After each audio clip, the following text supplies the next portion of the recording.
Hello YouTube. Today I'm going to show you how to cool down your Turbosound IP300s. For those of you that own this speaker, if you use these speakers for any length of time, you'd probably know that the plate amp at the back can sometimes get a little warm. And so what I am doing is I am adding these passive coolers at the back, like this one right here. All right. So those fins actually kind of help in dissipating the heat. And I'm going to show you today how to do that. All right. So I got two speakers right here. One is already installed. And let me show you the back of the other speaker, which I haven't done yet. That doesn't have it. All right. So it looks just like that. All right. Now the materials that we're going to use for today are these heat sinks that I got from Amazon, and then some thermal tape, some cleaning solution, in my case alcohol, and some cotton swabs, a cutting knife, some scissors, and let's get right to it. The initial idea was to install these things this way, but the coverage wasn't taking up most of the back of the plate amp, and I discovered that if I had two of these, it would have fit this way instead, horizontally, and you can stack two of them on top of each other like that, so that way there's more coverage instead of it being just a single one this way, you know what I mean? So we're going to use two, and you can get these heat sinks from Amazon in fours. I'll put a description in the link, and let me show you which one I'm talking about. So it's this one right here, the Easy Cargo 4 pieces 60 millimeter heat sink, 100 by 60 millimeters by 10 millimeters. Now I did a lot of research as to how thick the fins go, because you don't want them to go higher than this, so that way when you're storing the speakers, they don't protrude on the back of this, you know what I mean? They have to be the height of the heatsink needs to be less than this. So this is the one that I chose, and it's perfect.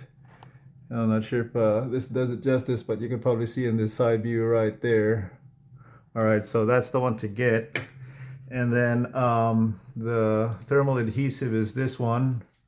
It's 40 millimeters by 10 meters in length, and it's only 0.3 millimeters in thickness, and it's pretty sticky. It's pretty sticky stuff. Once you get it on there, it's really hard to remove. So I highly suggest this one, and it's only $10.99 right now on Amazon. So I'm gonna get to the video on how to install these things. All right, here we go. We're going to take the two plates, and then we're going to set them side by side like so. And then you'd want to take your cleaning solution and clean it down to remove any debris or any oils or anything like that, to ensure a proper adhesion, just like so. All right. And then you'd also going to want to clean the back of the plate amps on the speaker too. All right, I'm just going to clean that, and then give this one a good wipe down as well. All right, cool. Now the next step is you're going to take your adhesive tape, and then you're going to run it across the length of all of the area of the heat sinks. It's kind of hard for me to do this with one hand, so I'm gonna come back and show you what it looks like when I'm done. All right. All right, so this is what it looks like with the adhesive installed. All right, there's gonna be some excess, obviously. So what you're gonna do now is you're gonna take your blade, and then you're gonna trim off those excess on the edges, and I'll be right back as soon as I'm done. All right, so we're almost done, ready for installation. Now, you will notice that the edges, I'm not sure if I can get this in focus, but the edges will show the white of the adhesive tape all around the heat sink. And if you install that, you'll see that easily, you know, so it doesn't look factory install. So what I'd like to do is I'd like to take a marker like this, and then I'll just go all around the edges like so, and then we can install it, and you shouldn't see any of that white adhesive tape. All right. Now, as for the speaker, it's probably a good idea to prep it in a position where it's going to be easier to do, like placing it down on a chair like so. And so that way you can get a proper fit as to where you're going to put this plate amp. I like to place it right above these screws because that's where I noticed that most of the heat was coming from, is around this area right here.